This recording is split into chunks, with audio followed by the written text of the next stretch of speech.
की और ब्रह्मा जी ने जब दक्ष को आदेश दिया कि तुम भगवती पराम्बा की आराधना करो, दक्ष ने भगवती पराम्बा जगदम्बा भवानी की आराधना की है और भगवान सदाशिव की इच्छा से ही वो भगवती पराम्बा भवानी जगदम्बा उस दक्ष के यहाँ सती कन्या के रूप में जन्म ले लेती है। बोलिए जगत जननी मैया की जय हो। और देखो कन्या जिस घर में जन्म लेती, प्रथम कन्या जिसके घर आगमन कन्या का होता है। हमारे गुरुदेव और महात्मा लोग तो कहते थे कि ये कन्या हर आंगन में नहीं आती है। भगवान को जिस घर पर सबसे अधिक विश्वास होता है उसके यहाँ कन्या भगवान उपहार प्रदान करते हैं कन्या का। और जिस आंगन में कन्या ना खेले वो आंगन अधूरा ही माना जाता है। हा? जिन हाथों से कन्यादान ना हो वह हाथ अधूरे माने जाते हैं। जिस कन्या से कुल पवित्र होता है, आपका बेटा एक कुल पवित्र कर सकता है लेकिन कन्या 2 कुल को पवित्र करती है। और कहते हैं जिस भगवान विश्वनाथ जिस पर कृपा दृष्टि करते हैं, जिसके ऊपर भगवान सदाशिव की कृपा है, उसी के यहाँ बेटी का जन्म होता है। बेटे को जन्म देने वाले भाग्यशाली हो सकते हैं। जिसके घर में बेटा ही बेटा हो वो भाग्यशाली है, उनसे बढ़कर के भाग्यशाली कोई नहीं। लेकिन जिसके घर में बेटी है वो सौभाग्यशाली है, उसने ही सौभाग्य पाया है जिसके घर बेटी का जन्म होता है। वो बेटी भार नहीं होती। बेटी को भार कहने वाले मूर्ख होना चाहिए। क्यों? बेटी भार नहीं, बेटी तो संसार में सबसे बड़ा परमात्मा का दिव्य उपहार है जो संसार को प्राप्त होता है। जिस कुल में बेटी जन्म लेती है वो कुल पवित्र हो जाता है महाराज।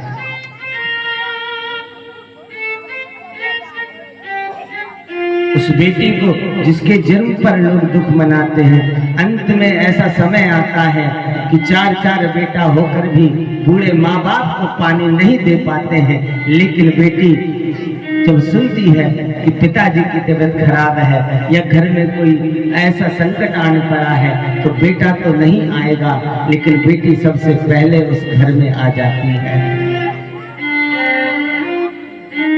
एक बेटा कक्ष के बाजू में ही सोया है, पूरे माता पिता सो रहे हैं। रात में पिता को प्यास लगी और वो कहता बेटा पानी दे दे, बेटा पानी दे दे। लेकिन बेटा जिसके कान में जू तक नहीं रहेंगी वो सोया रहा, कौन उठे रात में।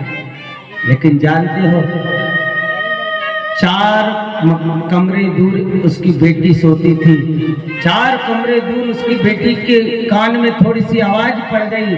उसने कहा कि पिताजी ने पानी मांगा है, भैया नहीं उठ रहा है। जानते हो वो भैया तो सोता रहा, लेकिन 3 बजे भी बेटी उठी और उठ करके उसने पानी भरा और अपने पिताजी के सामने पहुंच गई, पिताजी पानी पी लो। बेटी तो वो उपहार है परमात्मा का। महाराज भवानी ने प्रकट होकर के दक्ष से कहा कि मैं तुम्हारे यहाँ कन्या के रूप में आ रही हूँ दक्ष, और सुनो संसार के सारे कर्ज से तुम मुक्त हो सकते हो, लेकिन बेटी के त्याग और बेटी के सेवा से न संसार में कोई मुक्त हुआ है न कोई मुक्त हो सकता है। यदि देखा जाए तो ये जो बेटियां हैं साक्षात त्याग की मूर्ति है। कभी कोई कामना कभी कोई इच्छा नहीं करती है। जैसा माता वो जानती है कि पिताजी की ऐसी स्थिति है। कहीं देखा हमने, बेटा तो लड़ झगड़ करके तुम्हारा काम वो अपना काम निकाल लेता है, लेकिन बेटी कह नहीं पाती, जीवन भर माता पिता की स्थिति को देखती रहती है। वो कहती है मेरे पिताजी थोड़ा सा अभी ऐसे ही है स्थिति। बेटा यदि अड़ गया नहीं मुझे तो ये चाहिए, चाहे तुम जमीन बेचो चाहे मकान बेचो, मुझे ये चाहिए। लेकिन बेटी ने कभी ऐसी कोई कामना नहीं की होगी। मैं कहता हूँ कथा के माध्यम से, ये तो मेरा घर है, लेकिन फिर भी कहता हूँ कि उन बेटियों को बहुत प्रेम दो जो तुम्हारे साथ रह रही हैं। उन बेटियों की आंखों में कभी आंसू मत आने देना, क्योंकि ये बेटी है जो जीवन भर पराई रहने वाली है। जिस घर में जन्म लेती है उस घर में भी वह पराया भाव लेकर के जन्म लेती है। वो कहती है मेरे माता, ये मेरे पिता, ये मेरे भाई, ये बंधु, लेकिन उसे मेरा कहने वाला कोई नहीं रहता। सब यही कहते तू तो पराए घर जाएगी, तेरा ये घर नहीं है। और महाराज जब वो ससुराल जाएगी ना, तो वहां भी उसे यही कहेंगे कि तू तो पराए घर से आई है, ये घर तेरा नहीं है। अब बताओ महाराज, उस बेटी का जीवन कैसा होना चाहिए। जब अर्थी पर उसे ले जाते हैं तो लोग यही कहते हैं ये पराए घर की बेटी है, पराए घर से आई है, पराया घर इसका ससुराल है। और वो पराया भाव लेकर के आज इस संसार से विदा हो गए। ध्यान रखना, परमात्मा सदाशिव का सुंदर उपहार ये बेटियां हैं। महाराज भगवती पराम्बा ने कहा कि दक्ष, अब तुम इस बात को ध्यान रखना कि मेरा जन्म सदाशिव के लिए है, और जीवन में कभी भी शिव की निंदा यदि तुम करोगे, तुम्हारे मुख से शिव निंदा हो जाएगी, तो उसी क्षण में तुम्हें छोड़ दूंगी, उसी समय मैं तुम्हें त्याग दूंगी।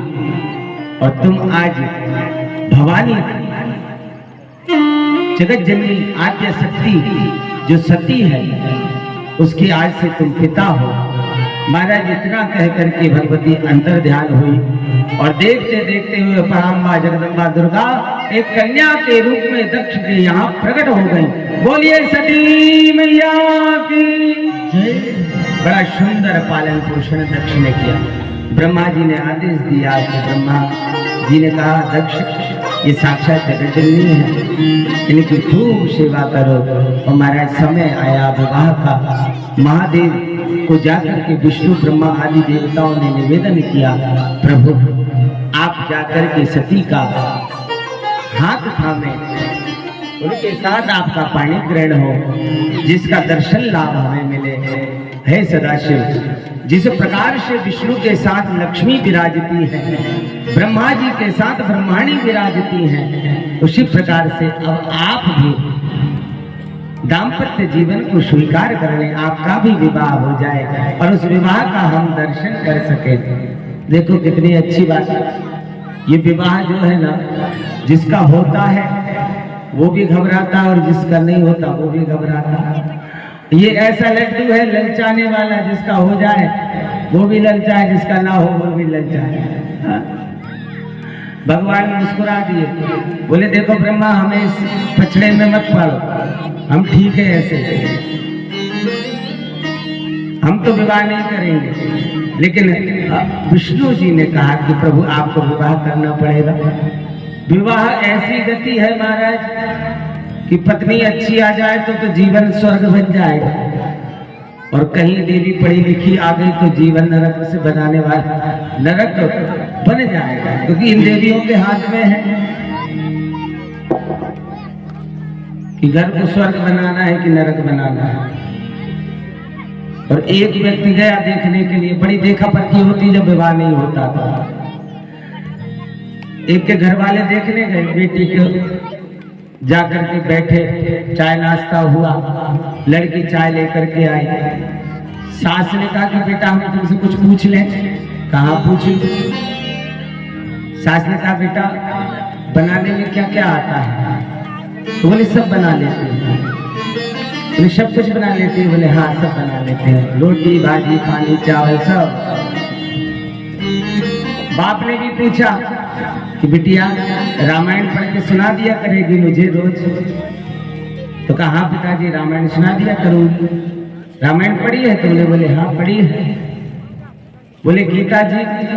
बोले हाँ गीता भी पढ़ी है। बेटा महाभारत। उस लड़की ने चाय का कप रखते हुए कहा कि महाभारत तो पिताजी आके बताऊंगी कैसे होती है। महाभारत पढ़ने की चीज नहीं है, वो तो मैं रहूंगी ना तो समझ में आ जाएगा कि महाभारत कैसी होती है। सबने प्रश्न कर लिया। अब लड़का बोला पिताजी मैं भी थोड़ा सा प्रश्न कर लूं क्योंकि मुझे तो इसके साथ रहना है। तो कहा ठीक है। अब माता पिता ने कहा कि जाओ जा करके एकांत में बात कर लो। अब ये ले गया अपनी होने वाली पत्नी को एक कमरे में, पूछा क्यों, एक बात बताओ, मुझे जो है ना गाना सुनना बहुत अच्छा लगता है, तुझे गाना आता है? तो उसने कहा हाँ आता है, सीखा है गाना आता है? बोले हाँ। अब उसने पूछा कि नाचना भी आता है? कहा नाचना भी आता है। और उसने कहा बहुत अच्छी बात, फिर हमारा और आपका तो बहुत अच्छा रिश्ता चलेगा क्योंकि हमें गाना भी पसंद है, नाचना भी पसंद है। चल दिया। अपने माता पिता से उस लड़के ने कहा कि मुझे पसंद है। अब सब बैठे थे। उसने कहा अब मैं एक प्रश्न करूं, आपने 20-25 प्रश्न पूछे, मैंने बता दिया, अब मैं भी एक प्रश्न कर लूं इनसे जो मेरे पति होने वाले हैं। कहा पूछ लो। तो उसने कहा ये बताओ, आपने कहा मुझे गाना आता है, नाचना आता है, मैंने कह दिया कि हाँ। अब मैं भी एक प्रश्न कर रही हूँ। बोले क्या? बोले आपको तबला बजाना आता है? तो पति ने कहा नहीं वो तो मैंने सीखे नहीं, वो तबला बजाना नहीं आता। तो उसने कहा क्यों रे, जब मैं नाचूंगी मैं गाऊंगी तो तबला क्या तेरा बाप बैठ करके बजाएगा? ओ भैया शादी करो तो बड़े संभाल के करना महाराज। बहू रानी, ओ महाराज ऐसे एक व्यक्ति ने सोचा हमारा विवाह हो जाए, सन्यासी था, कुएं पे जाकर के लेट गया, कुएं के पार पे। और उसने देख लिया, सोच के सोया था कि विवाह हो जाए, भगवान ने सुन ली और उसका सपने में विवाह कर दिया। और विवाह जब हुआ तो विवाह के बाद संतान होने लगी, 1 2 3 4 5 6 करके ऐसे 10-12 संतान हो गई उसके यहाँ। टूटी सी खाट पे बैठा था पत्नी के साथ, तो एक एक करके पूरे बेटा आकर के बैठ गए। अब 6-7 बेटा आकर के बैठे, इतना वजन उस खाट पर हो गया कि वो खाट टूट गई। और जैसे खाट टूटी तो सपने में ये नीचे गिरा, उधर तो सपने में नीचे गिरा, लेकिन जैसे खाट टूटी ये तो कुएं में ही गिर गया। वो महाराज कुएं में गिरा तो डुबकी खाते हुए बोला प्रभु मुझे क्षमा करना, मैं ब्याह नहीं करूंगा। ये शादी का लड्डू है, जो खाता है वो भी पछताता है और जो नहीं खा पाता वो भी पछताता है। दक्ष से कहा कि अब वो समय है, भगवान शिव सती को स्वीकार करने वाले हैं। भगवान सदाशिव से जाकर के ब्रह्मा आदि देवताओं ने प्रार्थना की है। भगवान नंदी पर बैठ करके आए हैं और बड़ा सुंदर दक्ष ने अपनी कन्या सती का विवाह भगवान सदाशिव के साथ किया है। भगवान सती को लेकर के कैलाश पहुंचे हैं और कैलाश में भगवान विराजे हैं। और जैसे भगवान कैलाश में विराजे, देवताओं ने भगवान को दिव्य गृहस्थ जीवन का दर्शन किया है। दिव्य भगवान सदाशिव सती को सुंदर सुंदर कथाएं सुनाया करते हैं। जब जब भगवान समाधि में प्रभु का स्मरण करते हैं, राम जी की कोई लीला का दर्शन करते हैं, तो शीघ्र ही उसे सती को बताते हैं कि सती आज मैंने राम जी के ऐसा दर्शन किया, आज मेरे प्रभु ऐसी लीला कर रहे थे। देखो गृहस्थ जीवन में एक दूसरे के प्रति प्रेम होगा ना तो कभी कलह नहीं होगी। और घर में झगड़ा होता है तो कुछ मत करना, ओ समीप पत्र को ले जा करके चंदन लगा करके और भगवान सदाशिव को अर्पण करना तो झगड़ा कम होगा। एक जगह ऐसी स्थिति बन गई महाराज, झगड़ा बड़े विचित्र होते हैं और झगड़े में केवल एक ही बात होती है। बोले क्या बात होती है कि दोनों पति और पत्नी एक दूसरे से बोलना बंद कर देते हैं। हाँ? एक का विवाह हुआ और दोनों ने एक दूसरे से बोलना बंद कर दिया। अब क्या हुआ कि 2-4 दिन ठीक है, ढक गया, वो ऑफिस से आए, ये थाली लगा के रख दे, वो भोजन कर ले और अपने कमरे में चला जाए। अब इन दोनों का ऐसा व्रत चलने लगा, मानो मौन व्रत हो इन दोनों का, एक दूसरे से बोले ही नहीं रहे महाराज। अब 6 दिन हो गए। 7वें दिन शाम को जब पति लौट करके आया अपनी नौकरी से, अपने काम से, और जैसे ही घर में आया, भोजन की थाली रखी हुई थी, हाथ पैर धो करके भोजन करने के लिए बैठा, और जैसे भोजन कर रहा था ना, तो पत्नी ने देखा, लाइट चली गई थी तो एक दीपक जला करके रख दिया था कि अंधेरा ना हो, तो दीपक जला करके रखा। उसी समय पत्नी ने देखा उस दीपक के प्रकाश में कि पति की दाल में एक मक्खी गिर गई है, और जैसे ही उसने ग्रास तोड़ा, रोटी का टुकड़ा तोड़ करके दाल को लगाया और लगा करके खाने लगा, पत्नी ने कही अब भी ये मक्खी खा जाएंगे, क्या करूं, बोलूं कि नहीं बोलूं। दोनों में झगड़ा हुआ है, 6 दिन झगड़े के हो गए। पत्नी सोचती मुझे ही बोलना पड़ेगा ऐसा, लेकिन दोनों पक्के। वो कहता मैं पहले नहीं बोलूंगा, वो कहती मैं पहले नहीं बोलूंगा, अब ये मक्खी खाने वाला है। उसी समय क्या हुआ, वो जो दीपक जला करके रखा था, ये दीपक के पास खड़ी थी, इसकी साड़ी में धीरे से करके आग लग गई, और वो दीपक की लौ ने इसकी साड़ी में आग पकड़ ली। धीरे धीरे ये आग से जलने लगी। पति ने देख लिया, अब दोनों में से पहले कौन बोले महाराज, इसकी अब गड़बड़ी हो जाएगी। पत्नी के मुंह से निकल गया, कोई मक्खी खाए, बिना देखे खाए, अंडा होके खाए, हमें क्या करना है, वो तो मक्खी खा जाए। पति ने देखा ग्रास में मक्खी, तो इसने भी कहा इसने मुझे बचाया, तो इसके मुंह से भी निकला, कोई आधा जले, पूरा जले या पूरा ही जल जाए, मुझे कुछ नहीं करना, साड़ी में आग लग चुकी है। जैसे पत्नी ने देखा तो साड़ी उतार करके फेंक दी। ओ महाराज, ऐसा ग्रस्त जीवन। लेकिन ये शिव जी का ग्रस्त जीवन है। शिव जी तो सुंदर भगवान का भजन करते हैं। शिव जी का परिवार देखो, शिव जी का स्वरूप देखो। जल और अग्नि एक साथ नहीं रह सकते हैं, दोनों में विरोध है। लेकिन मेरे महादेव को देखो तो जटाओं में गंगा जल के रूप में बह रही है, और भगवान के ललाट में जो तीसरा नेत्र है उसमें आग अग्नि प्रभावित हो रही है। तो जल और अग्नि को भी भगवान शिव एक साथ धारण करते हैं।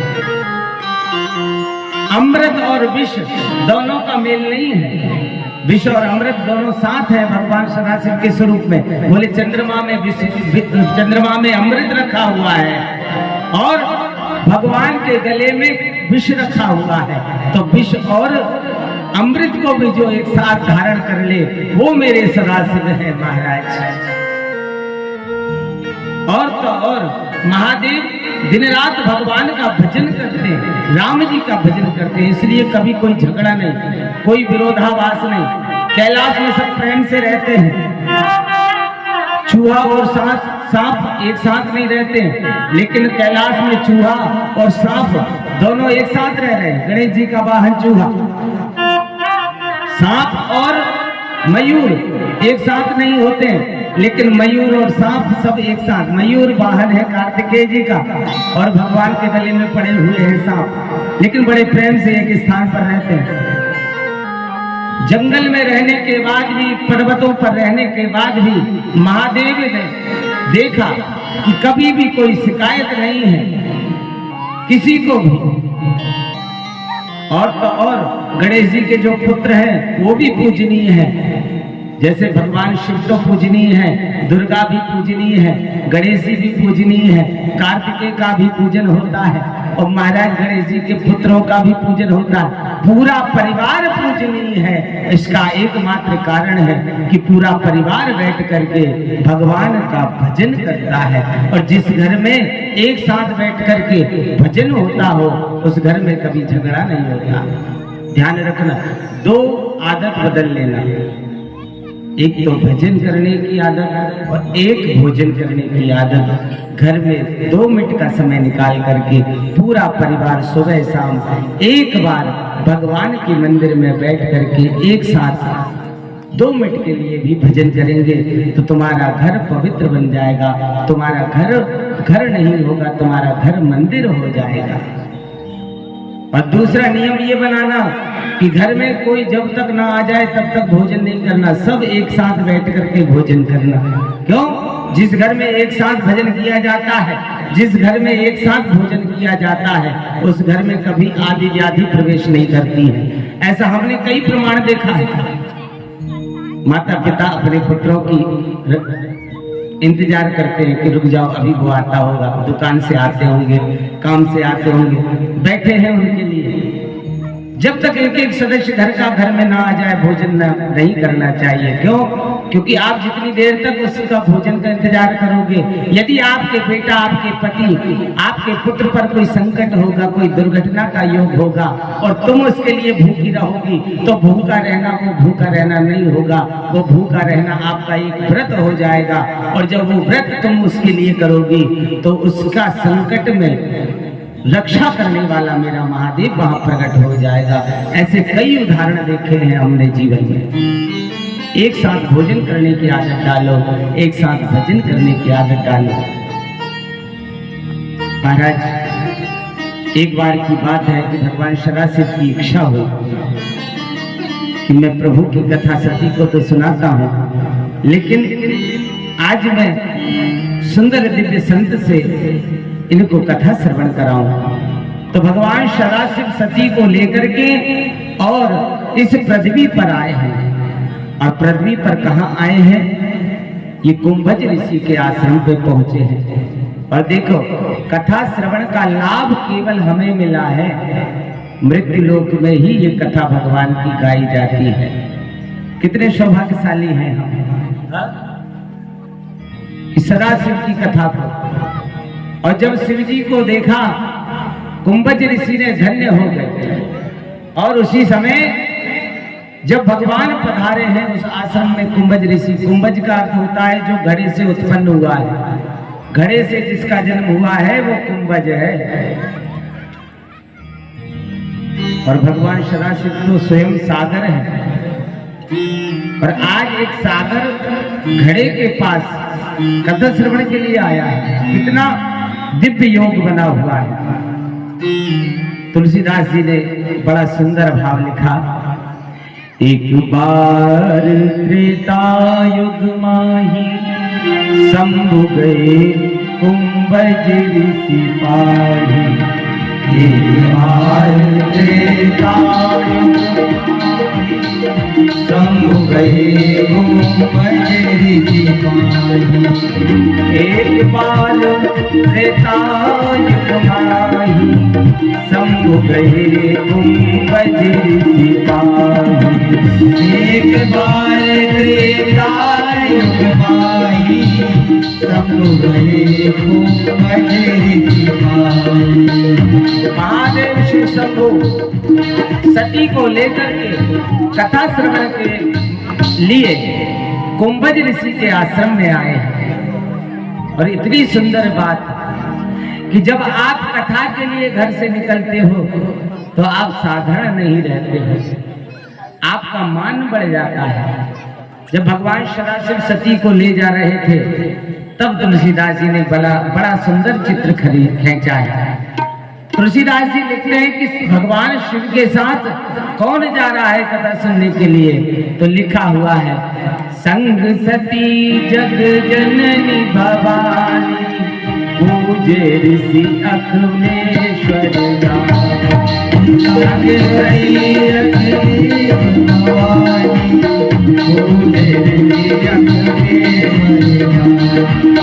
संग सती जग जननी भवानी पूजे ऋषि अखिलेश्वर जानी।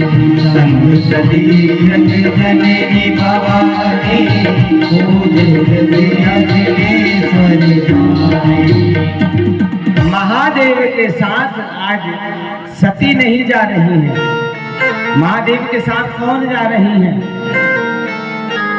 बोले, संग सती जग जननी भवानी, जगत की जननी आद्य भवानी आज भगवान शिव के साथ कथा सुनने के लिए गई हैं।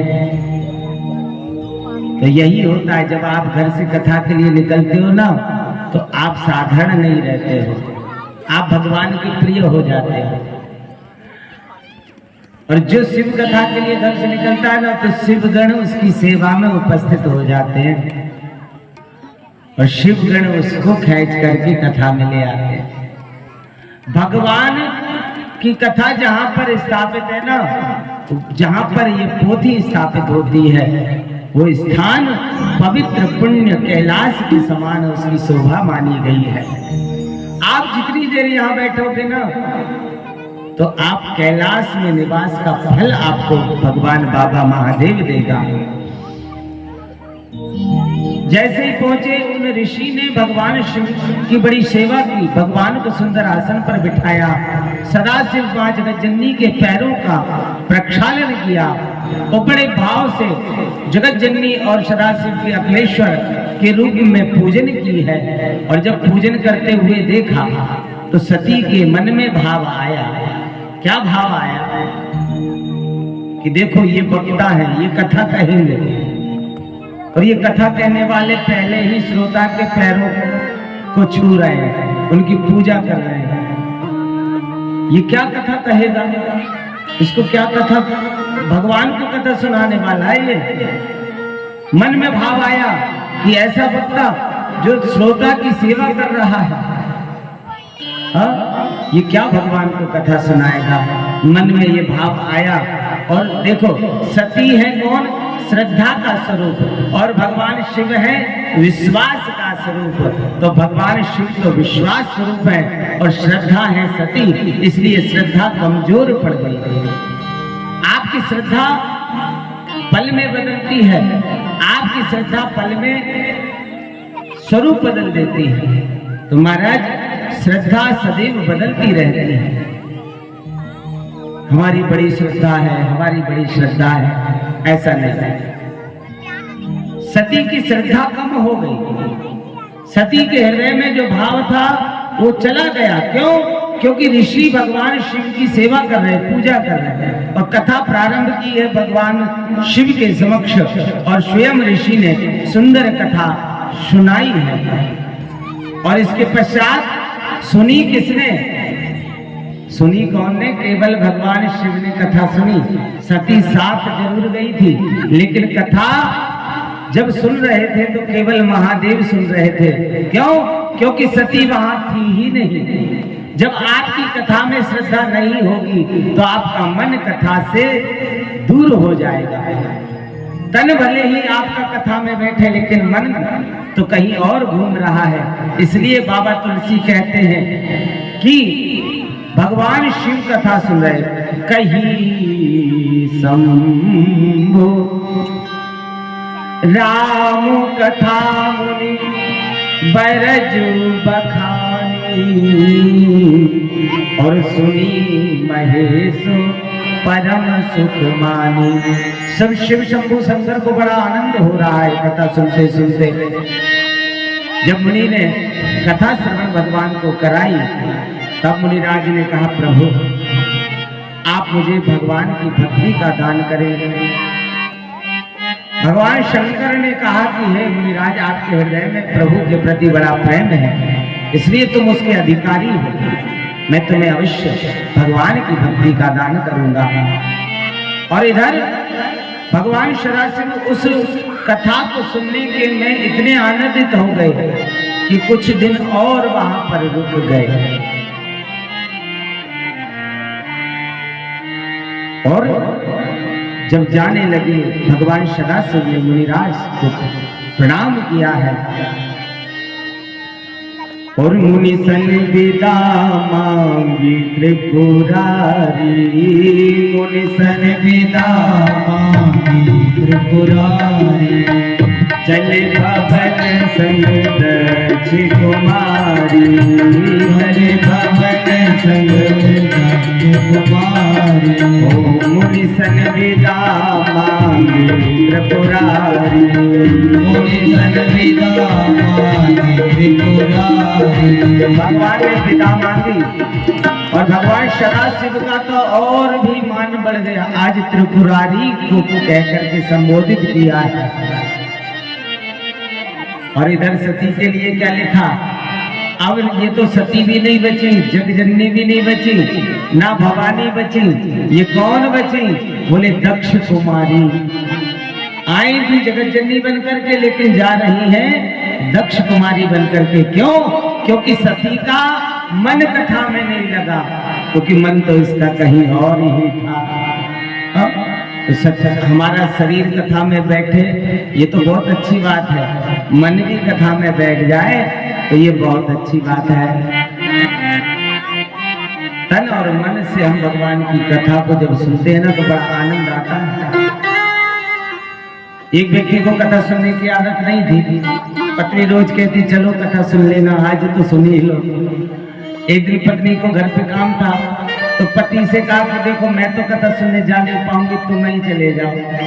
पति ने कहा मुझे कथा सुनने की आदत नहीं है। कैसे सुनते? बोले तुम तो जाकर के बैठ जाना, सुना पंडित जी देंगे, तुम तो केवल बैठ जाना जाकर के। अब इसने कभी कथा सुनी हो तो इसको पता है कैसे सुना जाता है। ऐसे सहज थोड़ी है 2-2 3-3 घंटे बैठना, हर किसी के बस की बात नहीं होती महाराज। अब ये चला गया, इसने जीवन में कभी कथा नहीं सुनी थी। पत्नी ने कहा था ध्यान से सुनना, जो जो सुनो उसको याद रखना। अब ये गया कथा में, और कथा में जैसे ही पहुंचा तो कथा के आयोजक हाथ जोड़ करके खड़े हुए थे। जैसे ये कथा में पहुंचा तो आयोजकों ने कहा कि आइए आइए आइए विराजिए, हाथ पकड़ के लाए और कथा पंडाल में बिठा दिया। तो इसने पहला शब्द कथा में आते ही सुना आइए, तो ये आकर के बैठ गए। जो बैठाने वाली व्यवस्था थी उन्होंने कहा कि आप यहाँ बैठ जाइए।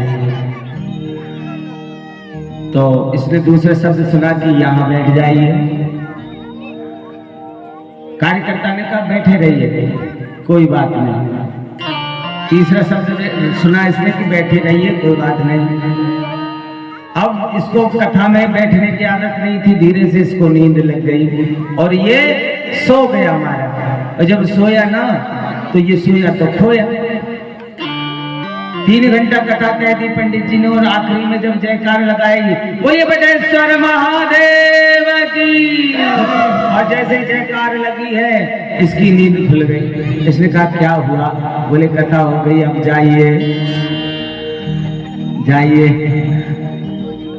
उसने कहा हो गई कथा? बोले हाँ जाइए। तो ये उठा और घर पहुंचा, बड़बड़ा के जा रहा। पत्नी ने कहा था याद रखना। बोले पहला शब्द था आइए, दूसरा शब्द था बैठिए, तीसरा शब्द था जाइए। अब ये घर आ गया। पत्नी ने कहा सुने आए कथा? बोले हाँ कथा तो सुने आया, भोजन दे दे, पहले भोजन कर लूं। भोजन किया, नींद लग गई। पत्नी से कहा अब सुबह बता दूंगा क्या सुना था, अब सुबह बताऊंगा। अब वो भूलने लगा था, तो बड़बड़ाते हुए सोते समय उसने सोचा एक बार और इसको रिपीट कर लूं। आइए बैठिए और जाइए, ये रिपीट कर रहा था। आंख बंद करके इसकी नींद लग गई, तो नींद में भी ये बड़बड़ा रहा था आइए बैठिए और जाइए। सो महाराज उसी समय इसके घर में एक चोर आया। चोर ने क्या किया, इसकी दीवार में एक होल किया इतना बड़ा, और चोर उस होल से अंदर आने लगा।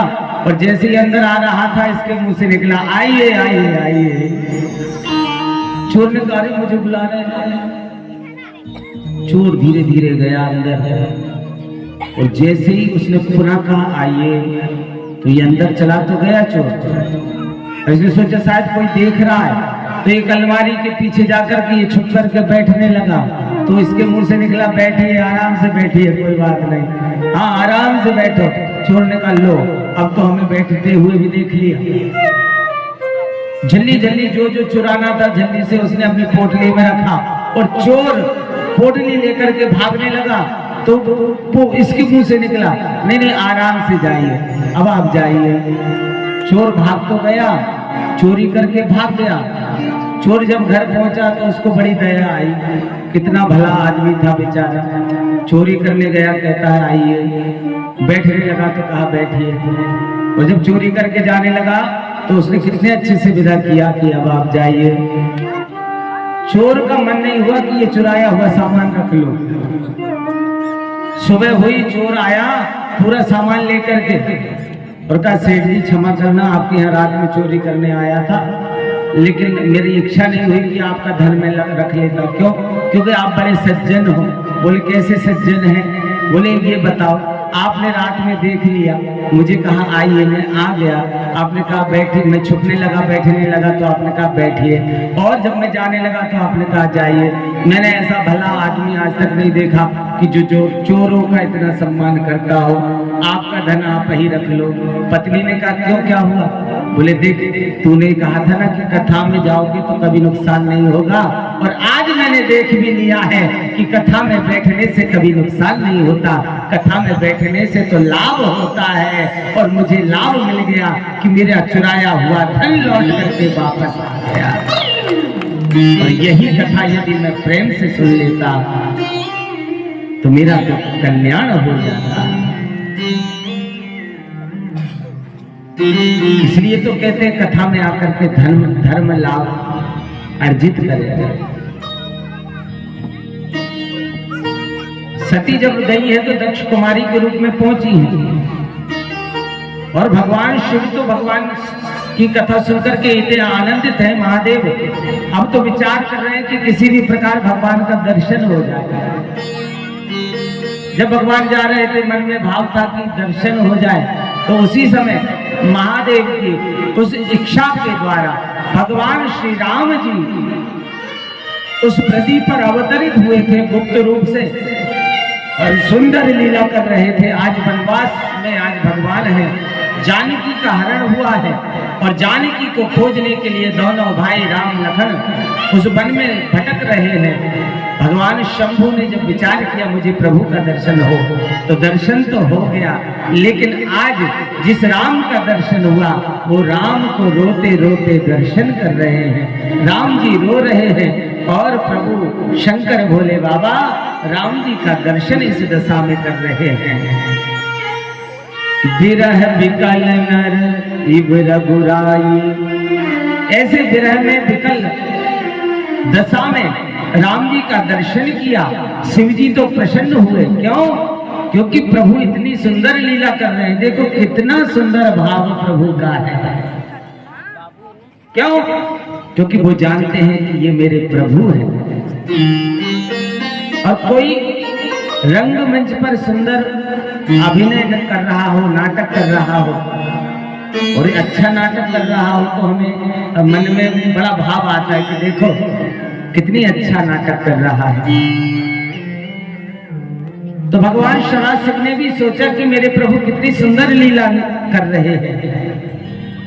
शंभु समेत ही राम ही देखा, शंभु समेत ही राम ही देखा, शंभु समेत ही राम ही देखा, समेत ही राम ही देखा, शंभु समेत ही राम ही देखा, शंभु समेत ही राम ही देखा, जाही जयति हर्ष विशेषा,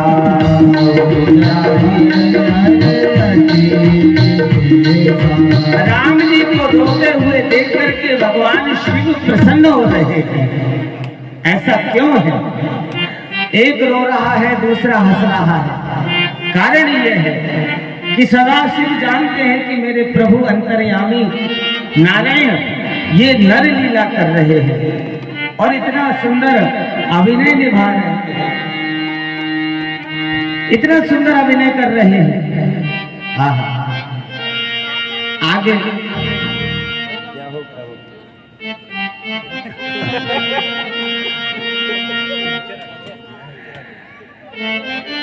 भगवान शिव ने क्या किया? प्रणाम किया और सोचा कि प्रभु से मिलूंगा और उनका हालचाल पूछूंगा तो ये अच्छा नहीं होगा, क्योंकि प्रभु की लीला में खलल हो जाएगा, रुकावट हो जाएगी। तो क्या किया? दूर से ही भगवान को प्रणाम किया और प्रणाम करके भगवान सदाशिव आनंद में विभोर हो गए। आनंद में झूमने लगे और कहने लगे कि हे सच्चिदानंद घन भगवान, आपको प्रणाम है, आपको प्रणाम है। सती ने जब मुख से सुना कि सच्चिदानंद कहकर के भगवान सदाशिव ने इन निरप बालकों को, राजा के बालकों को प्रणाम किया है। सती ने कहा, प्रभु आपने सच्चिदानंद कहकर के इन राजा के बालकों को क्यों प्रणाम किया? ना तो इनमें सत्य है, ना चित है, और ना ही आनंद दिखाई दे रहा है। ये तो रो रहे हैं, और रो किसके लिए रहे? अपनी पत्नी के लिए रो रहे हैं। तब भगवान शंकर के विषय में पार्वती सती विचार करती है कि मेरे प्रभु श्री सच्चिदानंद कहकर के जिन नृप बालक राजा के बालकों को प्रणाम कर रहे हैं, क्योंकि मैं जानती हूं भगवान सदाशिव ही देवों के देव महादेव हैं, आदि देव हैं, फिर भी ये किसे प्रणाम कर रहे हैं? शंकर जगत बंधु जगदीशा, शंकर जगत बंधु जगदीशा।